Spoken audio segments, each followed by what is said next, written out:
Alors, petite vidéo concernant la voie vers la guérison de soi, comme j'expliquais dans une vidéo précédente, que je fais grâce au tirage fait lors de la pleine lune, donc concernant les flammes jumelles, puisque pour moi la pleine lune est la meilleure période pour aller en profondeur, aller chercher ses blessures, ses peurs, pour les transmuter, voilà. Donc un face-à-face avec soi-même, pour aller au plus profond de son âme aussi, de son corps, de son être incarné, de son être meurtri, mais aussi pour éclairer son âme.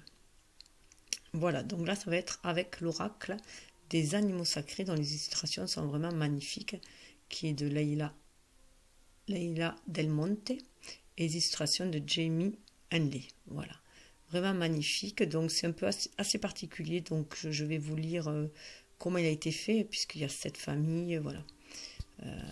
Je vais vous en parler tout d'abord, et après je vous montrerai les illustrations. Donc bien sûr, ces vidéos sont faites pour que chacun puisse aiguiser sa propre intuition, et avec les textes et les illustrations puissent recevoir leur propre message, et par rapport à leur propre vécu, voilà, propre ressenti, propre espoir, propre rêve, voilà, tout est en lien, hein. Donc ouvrez l'œil, si je peux dire aussi, et aussi tendez l'oreille. Voilà. Alors,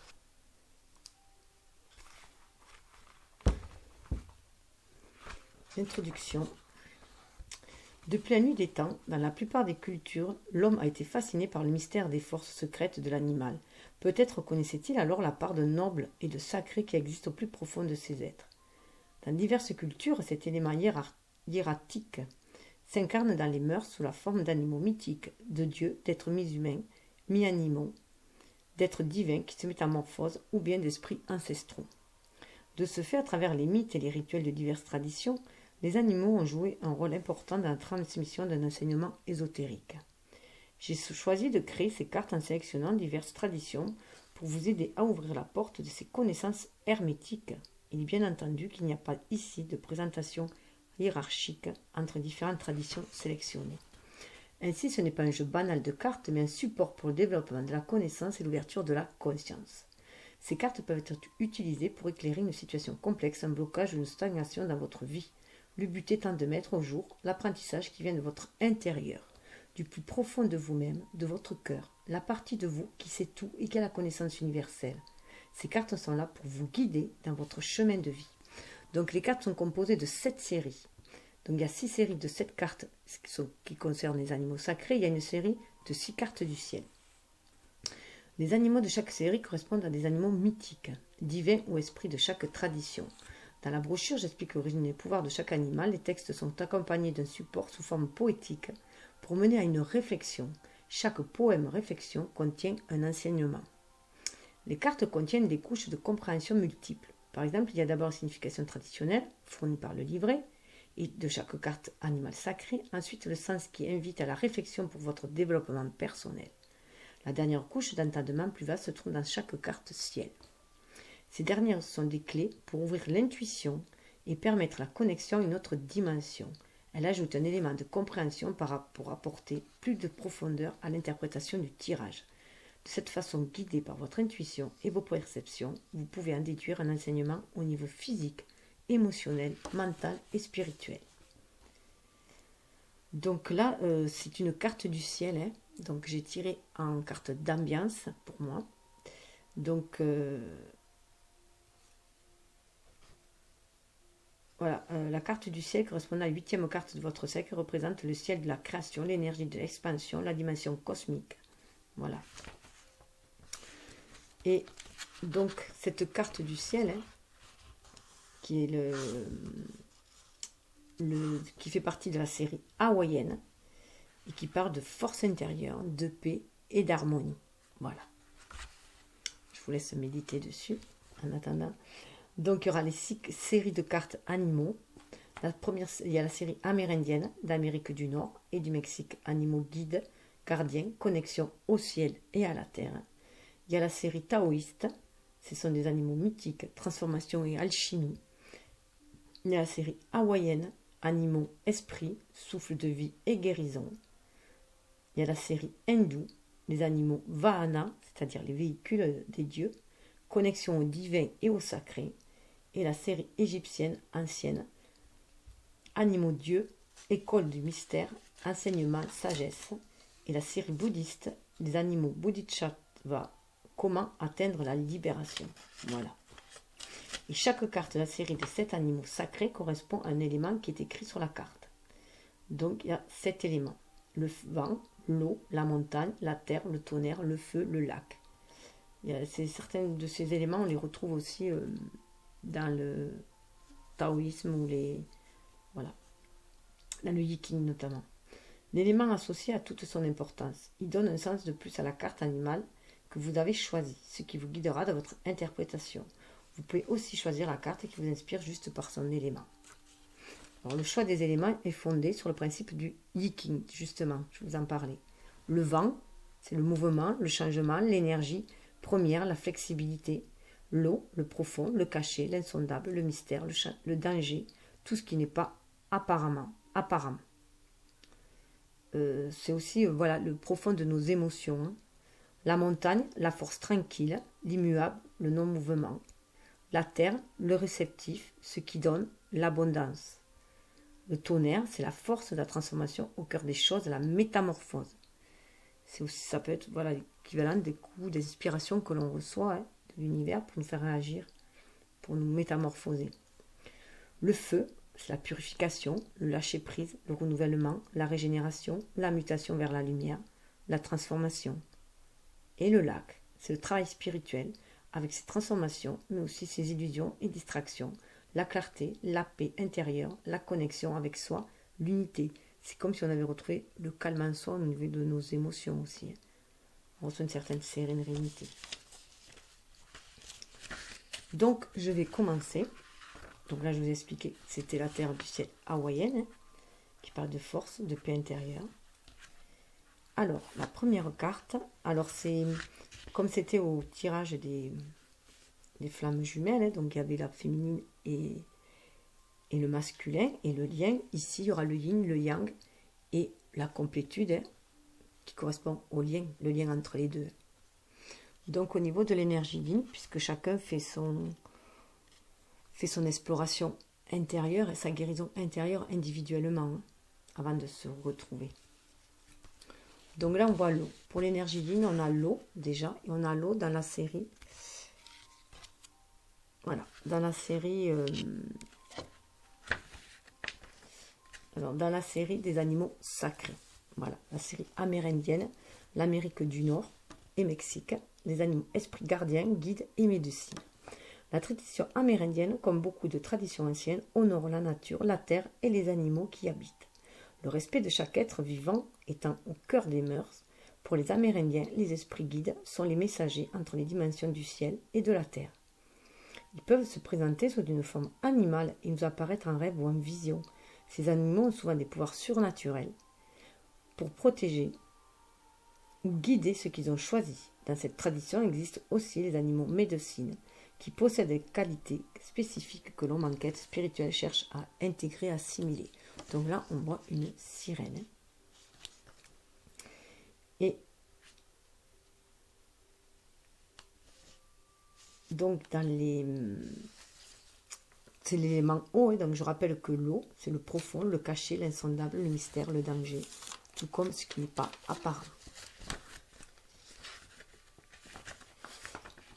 L'eau, Sedna, la déesse lion de mer. Dans la mythologie inuite, ces tribus amérindiennes du nord du Canada et de l'Alaska, Sedna est la déesse mère de tous les animaux marins. Il est dit que Sedna était une belle jeune fille qui rejeta les propositions de mariage des chasseurs de son village. Cependant, son père accepta de la donner pour épouse à l'un d'eux en échange de poissons. Pour ce faire, il l'endormit au moyen d'une potion. Alors le prétendant put amener sa promise qui se réveilla tout en haut d'une falaise. Et là, il lui révéla sa véritable identité. Il était l'esprit du grand oiseau, Raven. Raven, c'est le corbeau, si je me rappelle bien en anglais. Et le corbeau qui qui communique avec les âmes, hein, qui envoie les messages des âmes. Son père essaya de sauver sa fille en l'enlevant, ce qui mit en colère l'esprit de Raven et lui fit lever une grande tempête. En désespoir de cause, le père s'embarqua sur un kayak et jeta sa fille à la mer. Sedna tenta de s'accrocher à l'embarcation, mais ses mains gelées par le froid lâchèrent prise, et elle sombra au fond de la mer. Là, elle se métamorphosa en un puissant esprit marin, au corps de jeune fille et à la queue de poisson. Sedna est adorée par les pêcheurs dans des rituels de prière pour qu'elle accepte de leur offrir la créature de la mer. Réflexion. Sedna, esprit sacré de l'océan, enseigne-moi à voir le vrai, derrière tout ce qui est caché, derrière les mots qu'on me dit, derrière les apparences. Aide-moi à distinguer le vrai du faux, sauve-moi du péril. Sedna, esprit sacré de l'océan, montre-moi la simplicité. Comment voir clair au fond de l'abîme? Montre-moi la certitude pour ensuite pouvoir appréhender l'ultime vérité. Moi, cela me fait penser aussi au conte de la petite sirène, où là, c'est à l'inverse. Hein.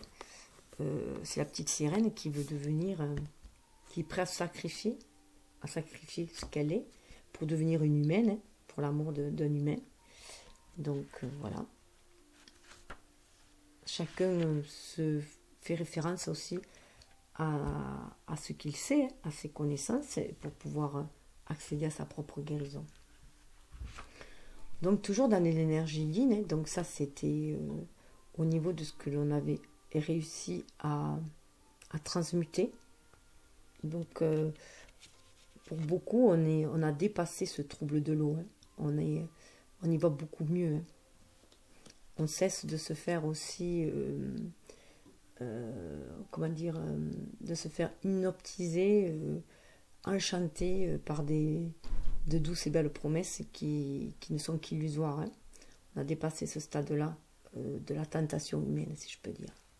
À mon ressenti, bien entendu. Chacun se le ressent. Là, c'était le présent, ce qu'il y avait à transmuter, hein, qui restait à transmuter.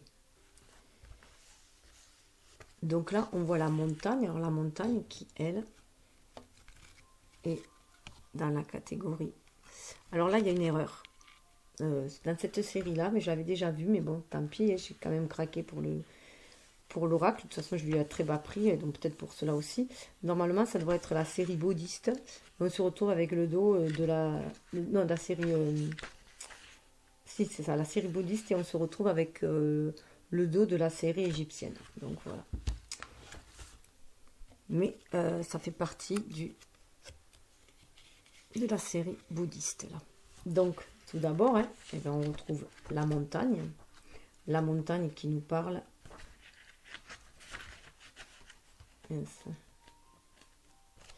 La montagne qui nous parle de la force tranquille, hein, l'immuable, le non-mouvement. Donc, c'est vraiment arriver à être dans le non-mouvement, hein, être comme une montagne, solide comme un roc. Hein. C'est arriver à être dans cet état-là, malgré tout ce qui peut chambouler tout autour de soi, hein. Malgré le trouble qu'il peut y avoir autour de soi, les tempêtes qu'il peut y avoir émotionnelles autour de soi, garder son calme, être comme la montagne, rester connecté au divin pour rester stable au sol. Alors, ça fait partie de la série bouddhiste. Dans la tradition bouddhiste tibétaine issue du Bouddha, il est enseigné l'amour envers tous les êtres vivants. Chaque jour, mettre en pratique la compassion envers tous les êtres sentants.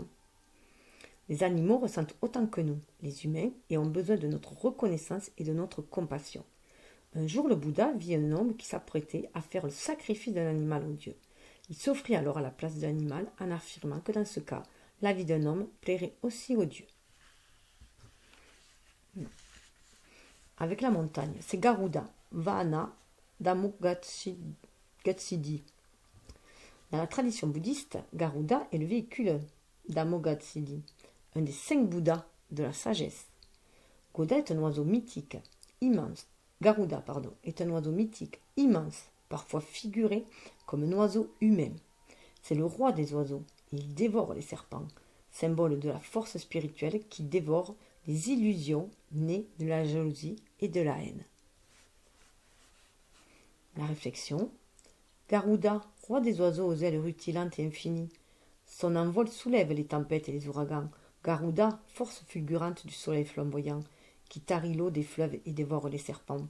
Garuda, force absolue qui anéantit l'illusion de la haine, la jalousie, la convoitise et l'envie. Libère mon esprit, détache-le des conflits. Garuda, roi des oiseaux aux ailes rutilantes et infinies, roi de sagesse aux rayons perpétuels, illumine chaque recoin de mon esprit. De ton soleil ardent, dévore mes ennemis. Le doute, la crainte, l'angoisse et la nuit, que je puisse en une fois libérer mon esprit. Garuda, roi des oiseaux aux ailes rutilantes et infinies, soulève-moi dans un grand essor colossal, que je puisse poser ma tête sur ton plumage chatoyant d'émeraude, étincelant d'or royal, pour voler très loin avec toi dans le bleu du ciel, revenir sur terre conscient de chaque instant, de ce que je fais, pense et ressens, conscient à chaque instant présent. Voilà. Donc voilà, le roi des oiseaux, on peut penser aussi à un aigle qui a une vue d'ensemble et qui a une vue perçante et qui voit d'ailleurs au-delà de... Sous l'eau, il voit l'aigle, il arrive à voir malgré sa hauteur. Sous l'eau, il a une vue large et profonde. Donc, une fois ces deux, l'eau et la montagne harmonisées, si je peux dire, hein, voilà. Une fois qu'on a trouvé l'harmonie dans ces deux éléments, hein, en soi, voilà ce que ça va amener aussi, hein, ce que ça va nous amener au niveau de l'énergie yin. On a ce tonnerre là, cette force, hein, on voit vraiment le feu, il y a quand même un feu là, hein, le feu créateur. Hein. Et là, c'est dans la série. Alors, dans la série. Hop. Je crois que c'est la série hawaïenne, celle-là. C'est la série hawaïenne. Puisqu'on voit la salamandre. Hein. Donc, ah oui, j'avais oublié de dire que sur tous les symboles, il y avait quand même la tortue. La tortue a une très forte symbolique. Alors, voilà, le dos des cartes. Chaque dos de carte est une série de 7 portes. Un symbole de la tortue à l'intérieur d'un cercle dans le style représentatif de chaque tradition. Ainsi, vous saurez rapidement identifier de quelle série il s'agit. Autour de la tortue, sont inscrits les éléments vent, eau, montagne, terre, tonnerre, feu, lac, ainsi que ciel. Vous pouvez alors facilement reproduire l'ordre des éléments quand vous ferez votre disposition des cartes. Je ferai peut-être un de ces quatre, une disposition comme ça des cartes, un tirage spécial à cet oracle-là. Donc voilà, là la tortue en fait c'est les enseignements, hein, c'est l'enseignement de la sagesse, la tortue aussi, hein, c'est une des plus vieilles, ça parle aussi de persévérance, de croissance, il y a un sentiment aussi d'éternité, ça vit très très vieux, et donc vraiment de sagesse, voilà, c'est très fort lié, puis il y en a depuis le temps préhistorique, et c'est une des premières espèces aussi. Donc j'en reviens à la série hawaïenne. Animaux, esprits des choses, les Akua et les Omakua. La tradition hawaïenne respecte profondément la nature. Elle reconnaît le monde visible et le monde invisible. Les animaux, esprits, sont des messagers qui nous guident dans notre vie quotidienne. Ils unissent les dimensions physiques et spirituelles. Le mot Akua signifie Dieu, esprit ou l'essence créatrice. Ce terme peut qualifier des animaux, des personnes ou des choses. Les animaux Akua ont beaucoup de force et de mana, le souffle de vie. Le Makua est un animal esprit. Sa nature est terrestre et céleste à la fois. C'est grâce à lui que l'homme peut maintenir le lien avec les dieux et les ancêtres. Un Omakua peut être un ancêtre décédé qui revient sur Terre. Il se présente alors sous forme animale pour aider et guider une personne ou des membres d'une même famille. Donc là, nous avons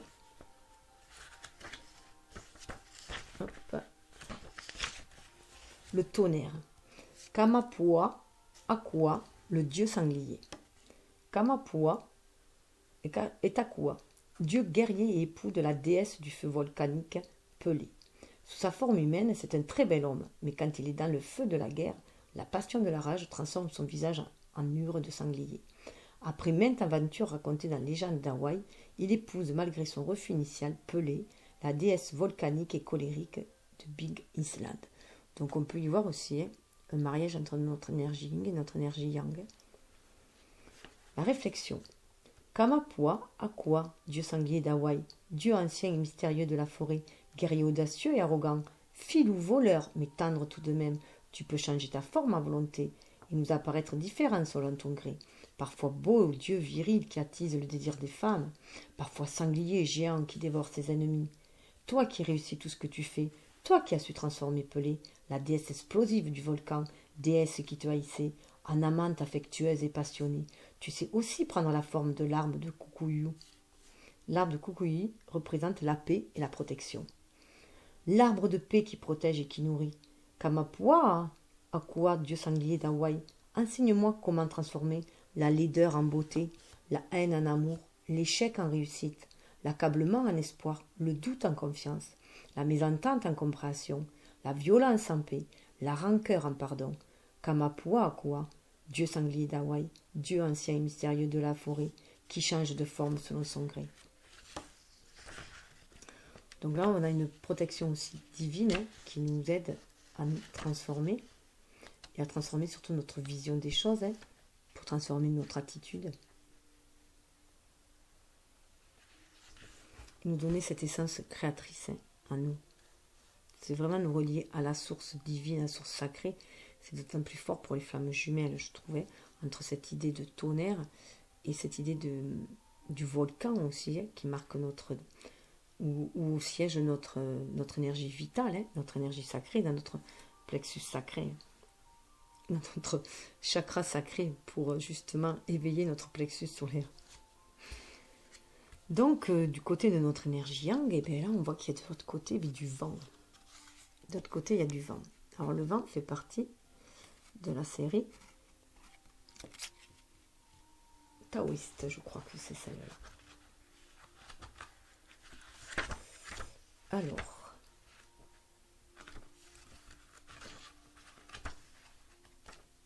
c'est un peu, pour le trouver, c'est pas évident non plus. Pourtant, je me suis mis des marque-pages partout, mais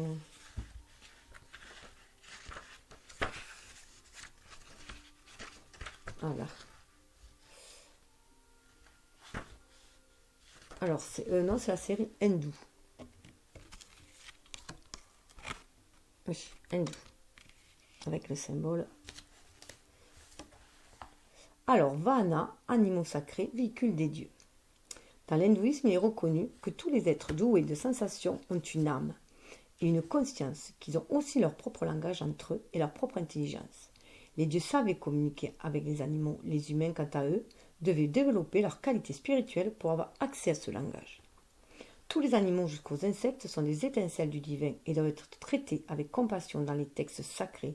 Il est mentionné que la non-violence envers les animaux ainsi que la compassion sont la manifestation d'une très haute vertu. Dans l'hindouisme, les véhicules des dieux et des déesses sont des montures animales. Ce mot sanskrit vahana signifie monture. Les divinités sont représentées parfois montant l'animal, parfois l'ayant à leur côté. Chaque animal, vahana, possède des qualités et des aptitudes différentes qui correspondent à son dieu. Code iconographique de transformation d'un enseignement hermétique. Ici, on a le vent, Ibu, Vahana, de la déesse Lakshmi. On la retrouve beaucoup dans les tirages, cette déesse-là. La déesse Lakshmi est symbole de bonne fortune et d'abondance. Elle est aussi grâce, pureté et splendeur. Tout ce qui est beau et abondant dans la nature, parfois Bhudevi, déesse de la terre qui nourrit la vie, et parfois Sridevi, déesse de la fortune qui donne pouvoir, plaisir et prospérité. Le hibou est la monture de la déesse Lakshmi. Celle-ci étant aussi la déesse de la richesse spirituelle.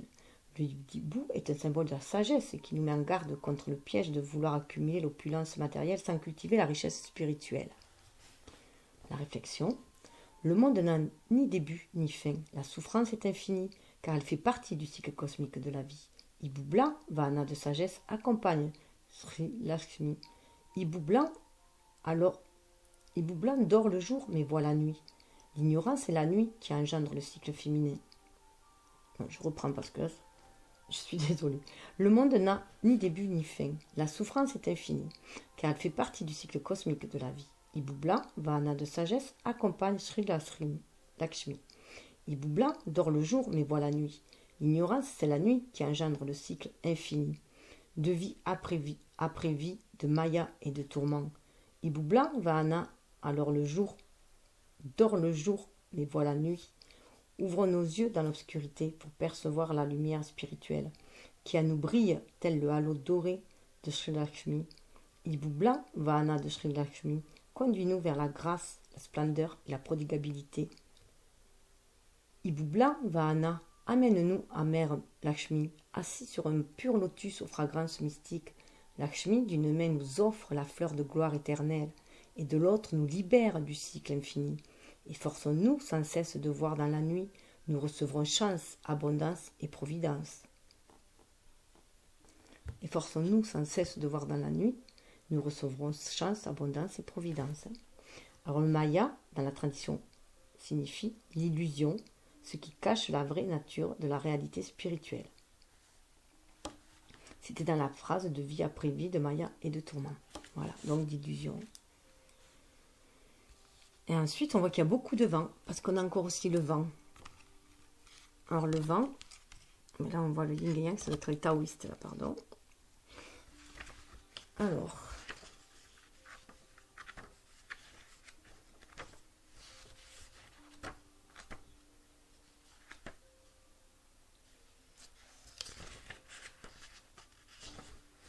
ouais, c'est la série des taoïstes. Animaux mythiques et de transformation et d'alchimie. Le fondateur du taoïsme est Lao Tzu, né en 604 avant Jésus-Christ. Une partie fondamentale du taoïsme réside dans la notion que la nature fait partie de nous, qu'elle fait partie de l'un. L'observation de la nature permet de voir en elle le principe vital du Tao. Le Tao signifie le chemin ou la voie des cieux, où l'être éternel indique aussi une ligne de conduite. Alors l'observation de la nature permet de voir en elle le principe vital du Tao, qui n'a ni début ni fin et qui existe dans toutes choses. Le Tao existe dans la nature, dans tous les éléments et à l'intérieur de tous les animaux, qu'ils soient grands ou tout petits. Dans le taoïsme, il est enseigné de vivre sans déranger la nature, car tous les êtres sont unis et connectés. Il ne faut pas rompre cette chaîne. La compassion et l'amour profond envers tous les êtres de la nature sont mis en pratique. Le vent, Kunpeng. Le Kunpeng est un animal légendaire d'une immensité démesurée, qui peut prendre la forme d'un poisson, le kun, ou d'un oiseau, le peng.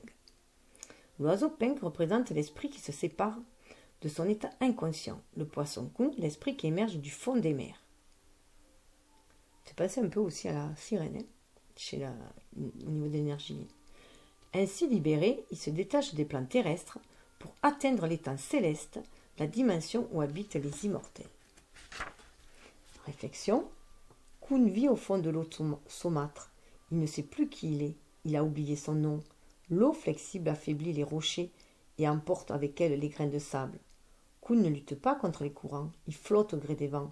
Ainsi, il s'ouvre au Tao, guidé par le courant. De même, ton esprit assoupi, somnolent au fond de l'océan. Laisse-toi porter par les marées. Lâche prise. Laisse l'onde couler où elle souhaite aller. Choisis de vivre l'instant présent. L'eau flexible érode tout ce qui n'est plus, pour te mener dans le seul réel, le maintenant. Kunpeng se métamorphose et devient oiseau géant. Donc on voit qu'il y a vraiment lâcher prise là, hein, au niveau de l'énergie yang. Hein. Donc là, bon, pour moi, je verrais bien lâcher prise au niveau du mental, puisqu'on est plus dans la réceptivité de ce qui des dons du ciel, si je peux dire. Hein. Et là, une lâcher prise dans les actes avec celui-là, hein, avec ce vent-là, plus se déblayer dans le matériel, si je peux dire, hein, dans notre quotidien et laisser les choses se faire tout seul. C'est mon ressenti à moi, après chacun le ressent. C'est la lecture du... En tout cas, là où on voit qu'il y a le vent dans ces deux-là, hein, mais qui parle aussi des émotions, hein, puisqu'il y a la représentation aussi de l'eau, voilà, une fois ces deux transmutés, hein, voilà, on va arriver au niveau de l'énergie yang à un certain équilibre pour moi avec cet éléphant blanc, hein, puisque déjà l'éléphant symbolise Ganesh et symbolise la levée des obstacles. Hein. Donc c'est un calme plat, là on voit que c'est turbulent, là on voit le calme. Hein. Là c'est pareil, vous voyez, quand même, il y avait une espèce de vent hein, qui tourbillonne. Et là, on est dans le calme, on retrouve le calme hein, pour aller de l'avant. Hein. Voilà, donc ça, c'est pas les Égyptiens, hein, comme on peut voir. Hein, c'est la série des... la série des bouddhistes.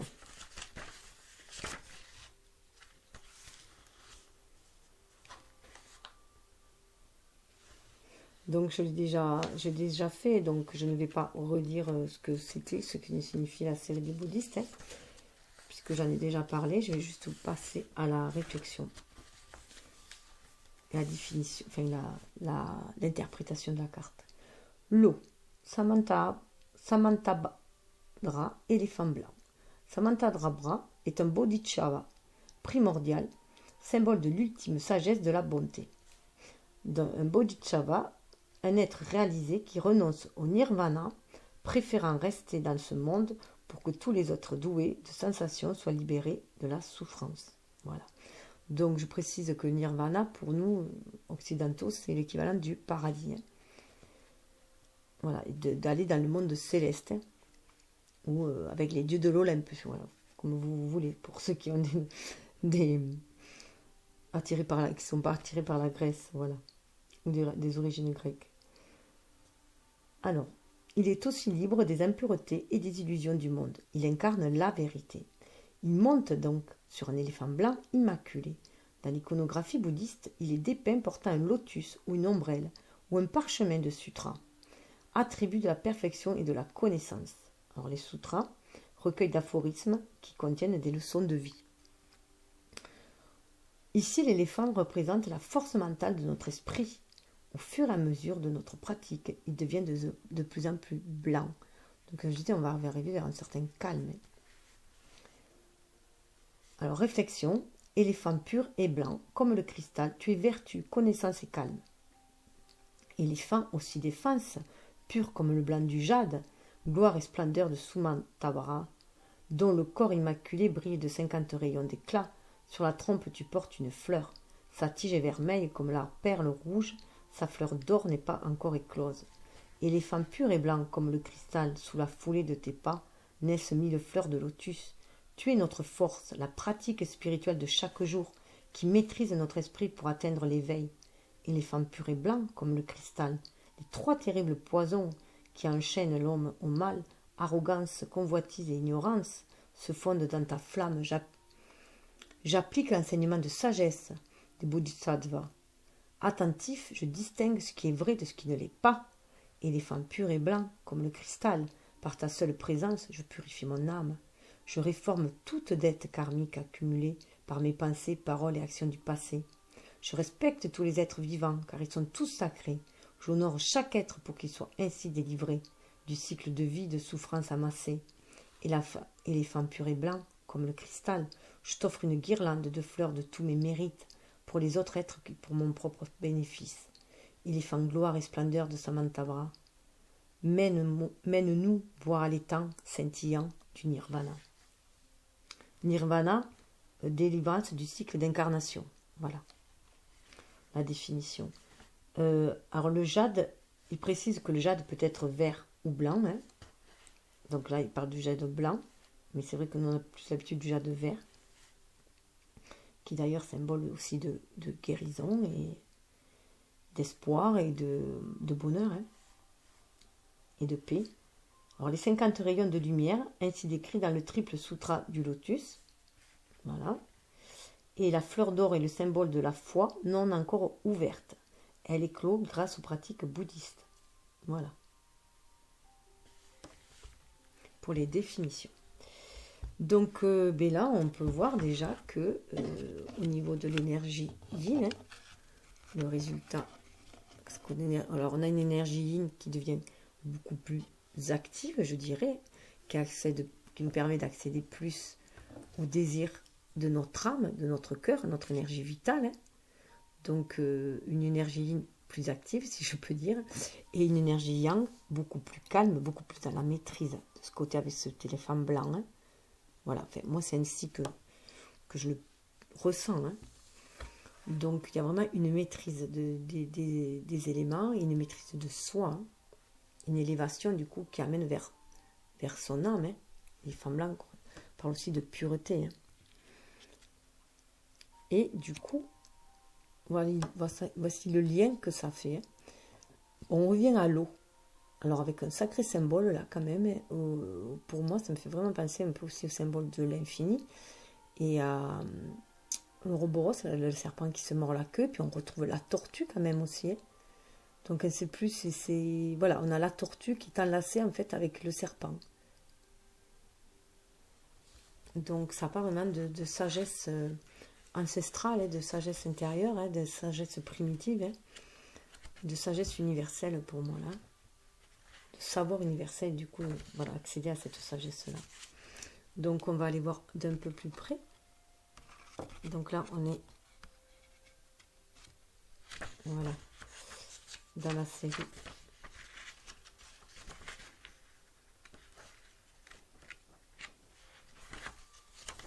Oh mais ça y est, je l'ai perdu.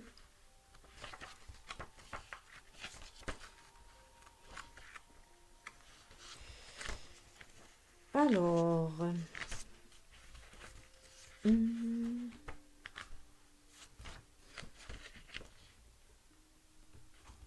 donc c'est la série des taoïstes, donc je ne reviens pas dessus parce que je l'ai déjà dit aussi. Hein. En fait, là, on a passé toutes les séries, sauf l'égyptienne pour l'instant. Voilà. L'eau, tortue noire. Zhuangwu, un étudiant de la méditation, essayait d'atteindre l'immortalité. Au cours d'une de ses pratiques, apparut un dieu qui transforma ses organes en organes divins. L'estomac originel devint tortue, les intestins serpents.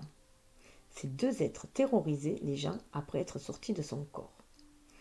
Zhuangwu les traqua pour tuer ces monstres. Mais comme ces derniers se repentirent, il en fit des disciples qui l'aidèrent dans ses démarches spirituelles. Donc il y a vraiment la maîtrise de ces instincts primitifs pour moi. Voilà. Réflexion. Zhuangwu sait qu'avec le bien vient le mal, avec l'ordre, le désordre, avec le soleil, la nuit, avec le rire, les larmes. Zhuangwu sait que la tortue noire et le serpent peuvent être parfois parfois bons, parfois mauvais. Ceux-ci font partie de lui, partie du tout. Apprendre tout ce que tu vois, sans jugement. Regarde toutes choses comme étant juste ce qu'elles sont, sans interprétation, comme la surface du lac qui miroite sans ondulation. La réalité n'est ni noire ni blanche, elle est tout simplement, elle n'a pas d'explication. Voilà. Hein. Donc, là, on avait pas mal d'éléments, on avait beaucoup de vent, hein, beaucoup d'eau. Et voilà, les cartes suivantes qui se présentent, donc celles qui se sont présentées ensuite. Hein. Ensuite, je vais juste vous dire, alors voilà, ensuite, ce qui nous manquait d'ailleurs, hein, la terre, hein, donc pour ancrer les choses, pour moi, hein, pour ancrer les choses, il va falloir qu'on ait encore un coup de tonnerre, pour moi, hein, quelque chose qui va nous éveiller, hein, de divin en fait, hein, un message du ciel, des synchronicités qui vont nous réveiller hein, pour aller vers cet ancrage, hein, mais ancrer aussi nos émotions hein, et retrouver la paix avec cette tortue, hein, et retrouver la paix. Mais pour cela, il va aussi falloir quand même passer encore par des périodes de feu, hein, pour retrouver cet instinct aussi de feu sacré aussi, hein, pour réaliser les choses, accompagné du vent, mais un vent qui nous va permettre de trouver un certain équilibre, hein, d'avancer dans un certain équilibre et de s'épanouir. Plénitude, là, il est au-dessus de l'eau, hein, et qui va nous amener aussi vers un vent beaucoup plus lointain, dans nos vies antérieures. Pour moi, là, ça parle vraiment de vie antérieure avec l'Égypte aussi, ou en tout cas des mémoires ancestrales bien enfouies. On retrouve l'eau, hein, l'eau de nos émotions. Donc pour moi, ça parle vraiment de vie incarnée. Et pour retrouver enfin un lac, retrouver notre spiritualité, retrouver notre âme. Donc je vais peut-être pas pouvoir faire toutes les cartes, je ne sais pas. Donc là, je vais voir déjà vous faire la terre. Hein. La terre, celle-ci est... Alors... Qui dans la série des bouddhistes. Hein. Terre, lion bleu, Vahana de Manchushri. Manchushri est un des grands bodhisattvas, instructeur de Shakyamuni Shakyamuni, Bouddha. Shakyamuni, nom donné au Bouddha, sage des Sakyas. Il peut mettre fin au désastre et amener à la réalisation. Dans l'iconographie, il est décrit tenant dans sa main droite une épée de flamme, métaphore de la vérité suprême qui tranche, l'ignorance et la dualité. Dans sa main gauche, il tient le lotus qui représente la sagesse pure et la réalisation de soi. Manchushri monte un lion bleu. Le lion, le roi des animaux terrestres, symbolise la force de la sagesse. Voilà. Donc c'est essayer de matérialiser les choses, mais avec sagesse, en tranchant avec tout ce qui est devenu vieux, obsolète et tout ce qui est toxique en fait. La réflexion. Le lion bleu indigo, souverain de sagesse, compagnon royal de Manchushri, Arapa Nadi, un des mantras de Manchushri. Manchushri renonce aux extases de l'éveil pour libérer les êtres qui souffrent et sommeillent. Il habite la terre pure de notre royaume du ciel, où règne beauté, amour, vérité et mille merveilles. Lion bleu indigo, souverain de sagesse, enseigne-moi la ténacité, la concentration et la patience. Tous les jours, en quête, je me perds, je retourne sur mes pas. Je reprends, je m'efforce de pratiquer, je retrouve la voie, car j'ai la force d'un lion, infaillible à moi. Arapatsa Nadi, lion bleu indigo, souverain de sagesse, je contemple Manchushri qui galope avec toi. De sa main droite, il tient une épée acérée qui, bordée de flammes, coupe à travers l'illusion des désirs, de l'aversion et de la dualité. De sa main gauche, il tient la fleur de lotus qui embaume de son parfum le sutra de sagesse. Je choisis de croire au lieu de douter, je choisis de créer au lieu de détruire, je choisis d'être fort et non d'être faible, je cherche le plus grand bien pour moi et pour les êtres. Je répète les sons du mantra, syllabes sacrées, je visualise un astre flamboyant dans le ciel étoilé, qui de mon esprit bannit l'ombre et l'ignorance. Mon esprit vaillant retrouve cette non-dualité, où je vois à nouveau avec les yeux de l'innocence tous les êtres à égalité, toutes les âmes en unité. Arapatsa Nadi. C'est le livre de sagesse, le Prajna Paramitra Sutra. C'est le livre de sagesse. Donc là, on voit que pour ça, voilà, il y a le tonnerre. Hein. Le tonnerre est là. Donc pour moi, ça serait aussi une énergie yang, là, hein, avec ce roi-là, hein, et cette force. Ça serait pour moi une énergie yang accouplée avec une énergie yin à côté. Puis ça représente... c'est le dragon, c'est le Vahana de Kuan Yin. Donc il y a une maîtrise aussi de ces dragons intérieurs. Kuan Yin est la déesse de la miséricorde, de la bonté et de la compassion. C'est une des figures spirituelles les plus vénérées en Asie, et principalement par les bouddhistes, de la lignée Mahayana. Son nom Kuan Yin signifie celle qui perçoit les cris du monde.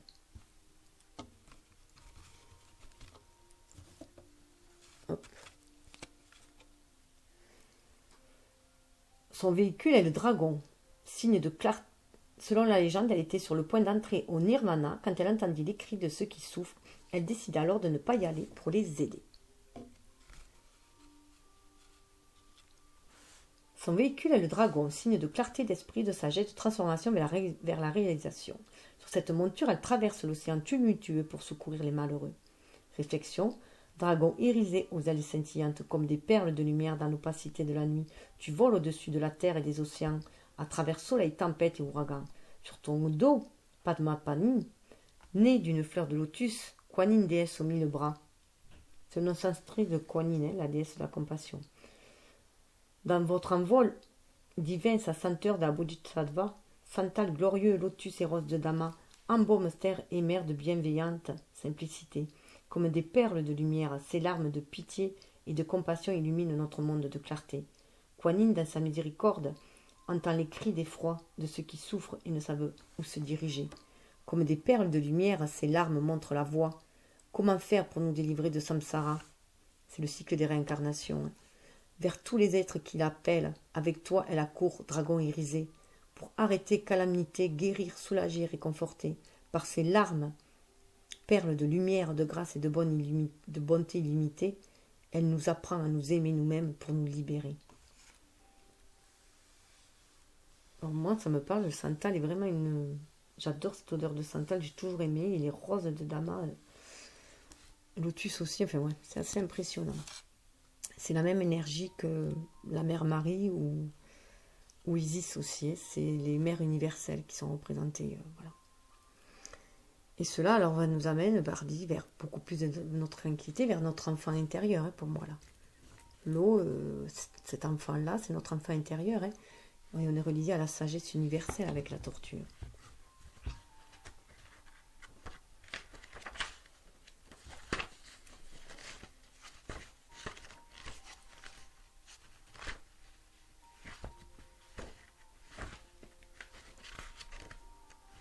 Donc, il fait partie de la série hawaïenne, celle-là. L'eau, Kauya Akua, déesse tortue. Les Hawaïens ont un amour profond pour les onus, les tortues. Kauya et Akua est Akua, la déesse de la bonté et de la compassion. Elle est gardienne des enfants. Il est dit qu'un jour apparut une magnifique tortue sur les côtes de sable noir de Punaluu, sur Big Island. Elle avait la tête toute blanche et s'appelait Onupo Pookia. Avec son compagnon mâle, ils créèrent une source. Unupo Pookia pondit un œuf puis retourna à l'océan. De cet œuf naquit Kaulia, la tortue magique qui alla vivre dans l'eau de sources fraîches créées par ses parents. Grâce à elle, les habitants avaient de l'eau pure à boire, et sous sa surveillance, les enfants pouvaient jouer à cette source. Kuela représente la longévité, le mana et la protection. Donc c'est vraiment un retour à la source là aussi, à son enfant intérieur, à la source. Réflexion. À quoi Kaulia protège-moi de la malice et de la méchanceté, sépare-moi des mensonges et des mauvaises actions, sauve-moi du danger. Mai ka lai uki akara ko, dès l'apparition du soleil jusqu'à ce qu'il se repose. À quoi Kaulia, donne-moi la sagesse et guide-moi dans ma voie, garde-moi de mes mauvaises pensées, aide-moi à faire les bons choix, à éviter les embûches et le péril. Maika kalaiki okaraoko, dès l'apparition du soleil jusqu'à ce qu'il se repose. À quoi Kaulia, nourris-moi de mana, le souffle de vie, que je puisse vivre en équilibre, me désaltérer à la source de ta bienveillance, pour regarder tout ce qui m'entoure avec bonté. Maikara kiki akorao, dès l'apparition du soleil jusqu'à ce qu'il se repose. Voilà, donc là, on en revient avec le feu, pour arriver à cela, à cet état-là, pour moi, voilà, à ancrer les choses, à recevoir cette compassion, à calmer notre enfant intérieur. Il y a un processus encore à faire. C'est des cartes dessous. C'est le processus à venir aussi. Donc là, on est dans la série amérindienne, que j'ai déjà dit avec l'eau au départ, qui était dans l'énergie yin. Donc là, c'est le feu, le jaguar, tradition maya, Amérique du Sud. Le jaguar joue un rôle important pour les chamans, les curanderos, guérisseurs. Ces derniers sont capables de modifier leur état de conscience, ainsi ils reçoivent des visions de l'autre monde, communiquent avec les esprits de l'au-delà et peuvent transformer ce qui semble être une réalité immuable grâce à leur pouvoir. Portail pour établir le contact avec l'autre monde, intermédiaire entre les morts et les vivants, le jaguar représente le dieu nocturne qui se transforme dans la journée en dieu soleil. Réflexion. Esprit du jaguar, fais naître l'étincelle qui attisse le feu. Illumine ton flambeau ce qui m'est obscur. Aide-moi à pénétrer l'impénétrable, à aller vers l'inconnu, l'inconnaissable, que je puisse laisser derrière moi qui je suis maintenant. Révèle-moi ta médecine, jaguar de feu, que je puisse trouver la vigueur pour me vaincre moi-même, sans me consumer au feu de ton brasier, et le dernier jour de ma vie, retrouver mon chemin vers la splendeur de ton astre ardent. Ce qui m'amène vers des vents nouveaux aussi. Une nouveauté dans les vents, là. Ça avait la série bouddhiste. On a le vent, le cheval Lungta. Lungta est un cheval mythique, parfois représenté au centre du drapeau de prière. Il amène avec lui la bonne fortune. Les drapeaux tibétains sont eux-mêmes appelés Lungta, ou les chevaux du vent, car ils emportent les prières, les invocations et les mantras de la terre vers le ciel. Lungta est une figure culturelle et spirituelle à la fois, nous apportant paix, bonne fortune et harmonie. Grâce à lui, les opportunités abondent et les obstacles s'éliminent. Dans la tradition bouddhiste tibétaine, le vent qui correspond à Lungta est l'énergie subtile qui est à l'intérieur de nous. Si notre Lungta est solide, cela signifie que notre esprit est positif. Réflexion. Lungta, cheval de vent agile qui porte les prières sacrées, au galop et à travers le monde, disperse les vœux de l'humanité. Lungta, cheval féroce comme le vent, souffle de vie et de bonté, translucide et perméable, doux mais pénétrant, Lungta irradie vitalité. J'aspire à m'élever, j'offre au vent mon drapeau de mantra sacré. Emporté par Lungta, il s'envole au grand espace du ciel infini, où à la conscience suprême je pourrai un jour me reconnecter. Je brûle des herbes, j'offre aussi une nuée de sauge et de genévrier. Cette nuée monte tout en haut de la voûte céleste, là où habitent les divinités. Comme le cheval sauvage qui ne peut être possédé, je cultive les qualités de l'Umta, intégrité, force et bonté. Je m'apprécie, je me respecte, je lâche le doute et l'anxiété. Pour le bénéfice des autres, j'entretiens l'équilibre et la dignité. Le cheval sauvage ne peut être dompté, mais un jour, avec patience et amour, il pourra être monté. La bonté n'est pas inhérente. Par notre main, elle doit être guidée. À travers mes disciplines, je dois tous les jours la façonner. L'Umta, cheval du vent agile qui porte les prières sacrées, au galop à travers le monde, disperse les vœux de l'humanité. Un jour, avec patience et amour, je pourrai ces qualités incarner. On a encore le vent, hein. Comme je disais, là pour moi, c'était le vent vraiment, le vent qui nous amène à nos racines, à nos vies ancestrales pour moi là. Alors, c'est égyptienne, hein, animaux, dieux, les écoles de mystère.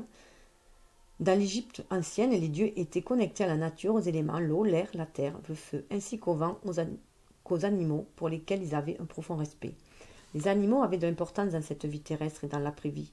C'est pourquoi on les retrouve momifiés et enterrés avec leurs gardiens. Les dieux de l'Égypte ancienne sont représentés sous forme humaine ou animale et humaine à la fois. Une des croyances était que les dieux seraient incarnés en animaux sur cette terre et pour cela ces derniers étaient adorés par les hommes. De fait, quantité d'animaux vivaient autour des temples. Le vent, Ibis ou Thoth, dieu Thoth, pardon. Thoth, dieu des lettres et de la connaissance illimitée, est décrit comme un homme avec une tête d'ibis. Ses attributs sont la plume et la palette du scribe. C'est à lui que sont attribuées l'écriture et les sciences. Créateur du langage, gardien et messager des dieux, il instruit l'homme. L'un des dieux les plus anciens associés à la lune. Il écrit les actes des morts le jour de leur jugement, quand l'âme est pesée et jugée par le dieu Anubis. Réflexion.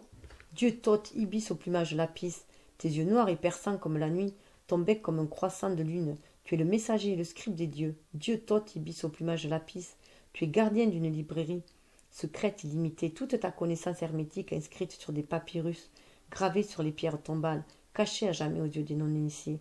Dieu Thoth, ibis au plumage lapis, laisse-moi lire ton livre de connaissances, que je puisse savoir ce qui s'y cache derrière les étoiles, savoir ce qui tisse la toile de l'univers, comprendre ce qui métamorphose le cœur des hommes. Dieu Thoth, ibis au plumage lapis, tu possèdes la connaissance et l'alchimie et tous les secrets occultes de la magie. Par tes incantations, tu as pu extraire le poison qui tuait Horus et lui rendre la vie. Par tes sortilèges, tu as annulé la malédiction de Ra, aidé Isis à ramener Osiris à la vie. Dieu Thoth, ibis au plumage lapis, je m'adresse à toi car tu es la lumière dans l'ignorance, compteur des étoiles, mesureur de la terre, maître de l'équilibre. Je ne veux connaître ni sortilège, ni prestige, ni magie, ni pratique occulte, ni filtre d'amour ou de la vie. Je veux juste lire ton livre de connaissances, que je puisse savoir ce qui se cache derrière les étoiles, savoir ce qui tisse la toile de l'univers, comprendre ce qui métamorphose le cœur des hommes, apprendre le rite mystérieux de la transformation, connaître la réalité, l'alchimie du temps et de la conscience. Il faut savoir qu'Isis et Osiris c'était un couple de flammes jumelles apparemment. Donc là on a aussi l'eau, hein, dans la même série. Donc là c'est l'accès à la connaissance que l'on veut savoir, connaissance ancestrale, connaissance divine. Hein. L'eau, chacal dieu Anubis. Anubis, fils de Seth et de Nephthys, est une ancienne divinité du monde souterrain, décrite comme un chacal ou comme un homme à la tête chacal. Il est le dieu funéraire qui préside la salle d'embaumement, la momification. Anubis protège et guide les morts. Il les amène au jugement lors duquel est affectée la pesée des cœurs des défunts pour Osiris. Il représente la justice, le jugement, la clairvoyance et l'intuition. Réflexion. Anubis, chacal au pelage lisse et noir comme la nuit, de toi je rêve les soirs, fils de Seth et de Nephthys. Je rêve que tu me guides à travers de vastes fleuves souterrains pour m'amener au hall de jugement présidé par Osiris. Mon cycle sur terre finit, mon âme bientôt sera pesée. Devant la grande balance, je défaille. Tu me tiens par la main, je réalise que je ne suis pas mort. La mort n'est plus. Car seule mon âme peut sous-peser toutes mes actions passées. Tu contemples mon âme, Anubis. Elle est pure, infiniment pure, éternellement simple et verte comme la tige du papyrus. Anubis, chacal au pelage noir et lisse, je rêve de toi la nuit, à toi Anubis. J'offre les fleurs d'or du papyrus, à toi Anubis, je donne les songes de toutes mes vies. Anubis, chacal au pelage lisse et noir, comme la nuit je rêve de toi les soirs, mais je n'ai plus jamais peur, car je sais que la mort n'est plus. Mon âme est comme le nénuphar bleu du Nil, qui s'ouvre à la rosée de l'aurore, pure et simple à l'aube infinie, céleste et pure. Donc là, pour moi, on a vraiment le mental avec le vent. Hein. Et là, l'eau, c'est la profondeur de notre être. Hein. On a le jour et la nuit, hein, si je peux dire. Ce qui va amener au lac à calmer nos émotions, hein, à accéder à notre âme aussi, hein, avec le lac. Lac signe blanc, Vahana de la déesse Saravati. Saravati est la patronne de l'art, de la musique, de la littérature, de la poésie, de l'apprentissage et de la connaissance. Épouse divine de Brahma, elle est souvent représentée assise sur un lotus, habillée tout de blanc, tenant d'une main un instrument à cordes appelé Vina. Saravati est aussi symbole de la prospérité, de vertu. Sans elle, tout serait chaos et confusion. Le Vahana de Saravati est un signe blanc, Hamsa, en sanskrit, symbole de pureté, de réalisation, de la vraie connaissance. Saravati est aussi appelée Hamsa Vahini, celle qui monte le signe. Réflexion. Signe blanc, Vahana de la déesse Saravati. Hamsa Vahini, mère de vertu universelle. Hamsa sillonne le lac limpide de mon esprit, lac orné de purs lotus blancs et d'herbages fleuris. Hamsa sillonne et ne laisse pas de traces, ni envie, ni désir, ni joie, ni tristesse, juste le miroir diaphane de mon esprit qui reflète l'authentique candeur de qui je suis. Dans la quiétude profonde de mon esprit, je me retrouve, je sais qui je suis. J'inhale le ravissement de l'extase. Signe blanc, immaculé, gracile et harmonieux, Hamsa sillonne et ne laisse pas de traces, ni envie, ni désir, ni joie, ni tristesse, juste le miroir diaphane de mon esprit.